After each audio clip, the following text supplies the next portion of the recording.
안녕하세요. 교육 전문가 이상덕입니다. 오늘은 제가 어떤 말씀으로 어떤 스토리로 여러분들에게 좋은 교훈이 될 수 있는 말을 드릴까 생각하다가 그 유명했던 명화 바람과 함께 사라지다 Gone with the Wind, 세계의 많은 사람들에게 큰 감동을 주고 또 수많은 사람들의 기억 속에 있는 그 영화에 대해서 제가 설명을 좀 해드리려고 생각합니다. 1937년 퓰리츠상을 받고 1939년에는 영화가 되어서 아카데미상 10개 부분을 휩쓸었던 그 유명했던 시대적인 영화 바람과 함께 사라지다. 이것이 만들어지기까지 어떤 한 사람의 수고와 노력과 어려움이 고스란히 담겨 있습니다. 바람과 함께 사라지다의 작가 마거릿 미첼에 대해서 설명을 좀 해드리려고 생각합니다. 이 작품이 나오기까지 그의 작품이 어떻게 태어났는가에 대해서 설명을 좀 해드릴게요. 마거릿 미첼은 원래 조지아주 애틀란타 신문사 기자였습니다. 하지만 예상치 못하게 사고로 다리를 다쳐 큰 수술을 받게 되었고 목발 없이 걸을 수 없을 정도로 심한 관절염을 앓게 되었습니다. 그래서 더 이상 걷지를 못하고 기약 없이 집에서 혼자 있어야 되는 시간을 오랫동안 보내야 되고 더 이상 걷지 못하게 된 일이 있습니다. 그래서 자기 일에 큰 자부심을 가지고 정말 도전의식을 가지고 그 애틀란타를 총행무진하면서 취재와 인터뷰를 하던 그녀가 다리에 관절염으로 번져가면서 통해서 결국은 기자 일을 더 이상 하지 못하게 되었습니다. 그 길고 지루한 고통의 시간을 미첼은 스스로 이겨내야 되는데 과연 내가 어떻게 하면 이 시간들을 이겨내고 나 자신을 다시 회복하고 내가 좋아하는 일을 할 수 있을까?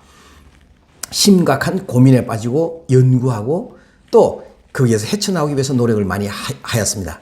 그때에 나는 신문 기자이기 때문에 내가 할 수 있는 부분은 책을 읽고 또 이 책에서 내가 길을 찾아야 되겠다라고 생각을 하고 독서를 하면서 인생의 유익한 시간을 보내고 책으로 된 것이라면 도서라면 모든 것을 닥친 대로 읽기 시작했고 책에서 길을 찾아보기 위해서 안간힘을 쓰고 있을 때였습니다.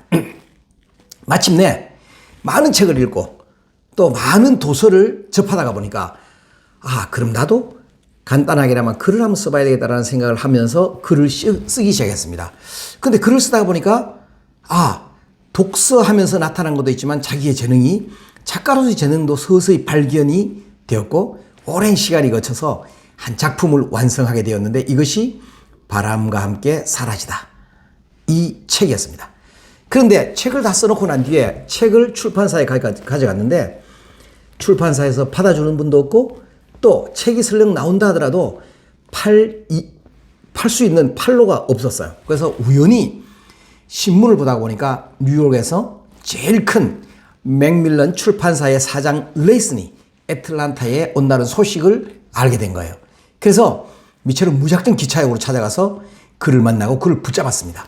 그리고 이렇게 얘기했습니다. 사장님, 제가 쓴 원고인데요. 꼭 한번 읽어봐 주세요. 라고 하면서 책을 전하고 두 손으로 당부하고 돌아왔습니다.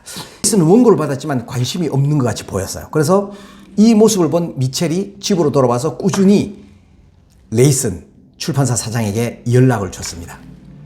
꼭 한번 읽어봐 달라고. 그 소설 내용에 보면 이런 내용이 나오죠. 스칼렛 오하라가 그 미인은 아니지만 그녀의 매력에 사로잡힌 청년들이 자신이 사로잡혔다는 사실조차 모르고 따라다니는 것을 볼 수가 있어요. 그 내용에. 이처럼 미첼의 계속된 끈질김에 레이슨이 소설 첫 문장을 읽기 시작하고 자기도 모르는 사이에 그 바람과 함께 사라지다에 빠져들기 시작했습니다.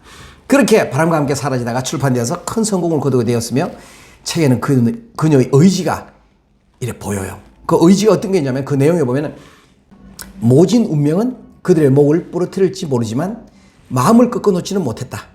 그들은 우는 소리를 하지 않았고 그리고 싸웠다. 자기의 마음이 고스란히 드러놓았죠. 아무도 신문사 기자로 있다가 다리를 다쳐서 움직이지 못하고 아무것도 못할 줄 알았지만 자기가 가지고 있는 것을 열정적으로 끄집어낼 때 결국은 작가로서 바람과 함께 사라지를 만들어내는 사람이 되었다는 거죠. 기회란 모든 것이 준비된 사람에게만 찾아오는 것이 아니고 오히려 무언가를 찾고자 하는 사람에게 발견되는 것이 기회다. 그분이 바람과 함께 사라지다를 성공시키고 난 뒤에 한 얘기입니다.